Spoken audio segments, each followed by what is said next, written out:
অধিকারী মহোদয়কে স্বাগত জানিয়ে আজকে সনাতনীদের জয়যাত্রাকে ঘোষণা করেছেন।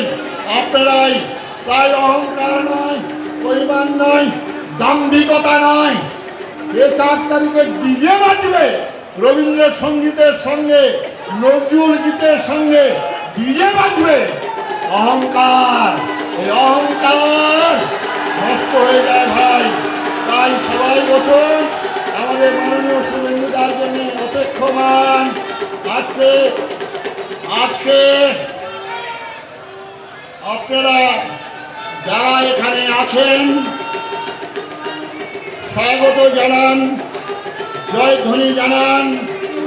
আজকে শ্রাবণী কুম্ভ মেলা, এই মেলা হিন্দু মেলা।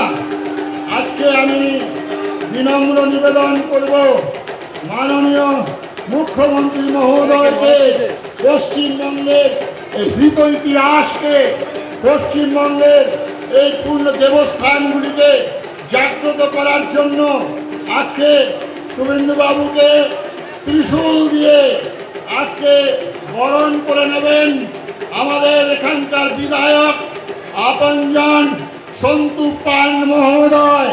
সন্তু পান মহোদয় আজকে মাননীয় মুখ্যমন্ত্রী আমাদেরকে বরণ করে নেবেন ত্রিশূল পিনাকধারী এই শিবভূমিতে দাঁড়িয়ে, শিবের মাটিতে দাঁড়িয়ে শুভেন্দুবাবুকে সেই ত্রিশূল দিচ্ছেন।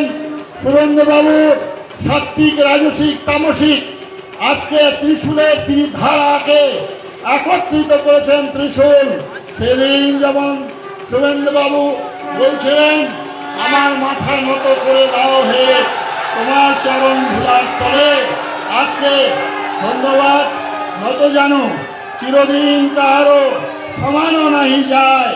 আজকে সেই বার্তা আমাদের সনাতন ধর্মের এই সম্মেলন থেকে আমাদের দাবি মাননীয় মুখ্যমন্ত্রীর কাছে, আমাদের পশ্চিমবঙ্গে যেসব স্থানগুলো ঐতিহাসিক, যেসব স্থানগুলো ধর্মীয় কেলি, মালদা জেলায় রামকেলির মেলাকেও এরকম জাতীয় মেলা করতে হবে। এরকম বিভিন্ন জেলায় যেসব ঐতিহাসিক স্থান, ধর্মীয় স্থান আছে সেই সব স্থানগুলোকে চিহ্নিত করে আজকে সেইখানে হিন্দু মেলা রূপে ঘোষণা করা হবে। আমি মাননীয় পশ্চিমবঙ্গ সরকারের কাছে কৃতজ্ঞ। পশ্চিমবঙ্গ সরকার আমার মতো ভারত সেবাশ্রম সংঘের একজন দীনতম সেবককে যে দায়িত্ব দিয়েছেন আমাদের পশ্চিমবঙ্গের রাস্তা, পশ্চিমবঙ্গের বিভিন্ন স্থানে দিয়ে ইতিহাস এবং ভারতবর্ষের সংস্কৃতি তপস্যার ফল আমরা আজকে পেয়েছি। সর্বপ্রথম ভগবান রামচন্দ্রের যে আদর্শ, সেই আদর্শকে গ্রহণ করবেন।